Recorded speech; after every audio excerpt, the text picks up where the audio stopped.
पहले तो मैं बिल्कुल भी कैमरा फ्रेंडली नहीं थी and I was an introvert before starting, और मैं बहुत हेजिटेट करती थी लोगों से बात करने के लिए, इसीलिए मैंने गेम्स खेलने स्टार्ट किए कि एटलीस्ट मैं अपना टाइम कैसे कैसे काट सकूं और मेरे थोड़े दोस्त बन जाए गेम के थ्रू। बट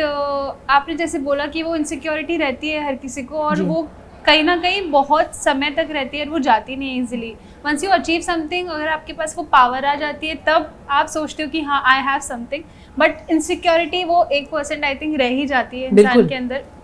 क्योंकि लोग हर तरीके से आपको जज करते हैं for the way you look, for the way you speak, for everything, and specially girls के साथ ये होता ही है। एंड मैंने देखा है कि ज़्यादातर लड़कियां ही लड़कियों को जज करती है, और ये आई थिंक अगर लड़कियां ही लड़कियों को ज़्यादा सपोर्ट करें तो ये सारी चीज़ें चेंज हो सकती है।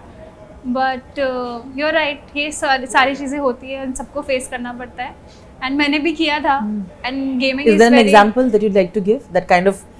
put you in kind of shock or in a weird position? या because gaming is very male dominant, and जब मैंने स्टार्ट किया था तो अरे लड़की क्यों गेम खेल रही है, घर के काम कर जाके, ये सब क्या, ऐसे बहुत सारे वियर्ड कमेंट्स आते थे। एंड तभी मुझे लगता था कि मैंने सही चीज़ चूज़ की भी है या नहीं, क्योंकि ऑडियंस भी बहुत डिफरेंट टाइप की होती है यूट्यूब पे भी, और you know social media is like कि आपको हर तरीके के क्वेश्चंस रेज होते ही है। And I was not prepared for that because when I started I was 19 year old, and I think I was too young to understand all of that, and मेरा वो maturity level नहीं था कि मैं चीज़ें भी समझ पाऊँ कि क्या हो रहा है मेरे अराउंड। या ऐसा होता है कि कई बार आप इंटेंशनली या अनइंटेंशनली कुछ चीज़ें बोल देते हो जो आप मीन भी नहीं करते, but people take it in other way, and उसका फिर एक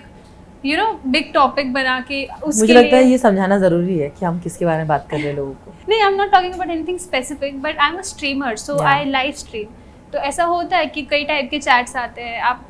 अनइंटेंशनली भी कई बार ऐसी चीज़ें कुछ पढ़ देते हो जिससे आप किसी को हर्ट नहीं करना चाहते, किसी के सेंटिमेंट्स हर्ट नहीं करना चाहते, या that's not your personality. I mean आप चैट रीड कर रहे हो तो वो तो आपको लोग क्वेश्चन पूछ रहे हैं, वही आप जवाब दे रहे हो, राइट? बिल्कुल। एंड मुझे आई थिंक तभी इतनी मैच्योरिटी नहीं थी, या मैंने कुछ ऐसी चीज़ें बोल दी हो जिससे लोगों को कुछ बुरा फील हुआ हो या हर्ट हुआ हो, but I never meant it. But बाद में मुझे उस चीज़ को लेके, कुछ पर्टिकुलर चीज़ों को लेके लोग पॉइंट आउट करते हैं जो 4-5 साल पुरानी है, या आपने ऐसा क्यों बोला था, या आपने ऐसा क्यों किया था। I feel bad about it because I am not that person Anymore. या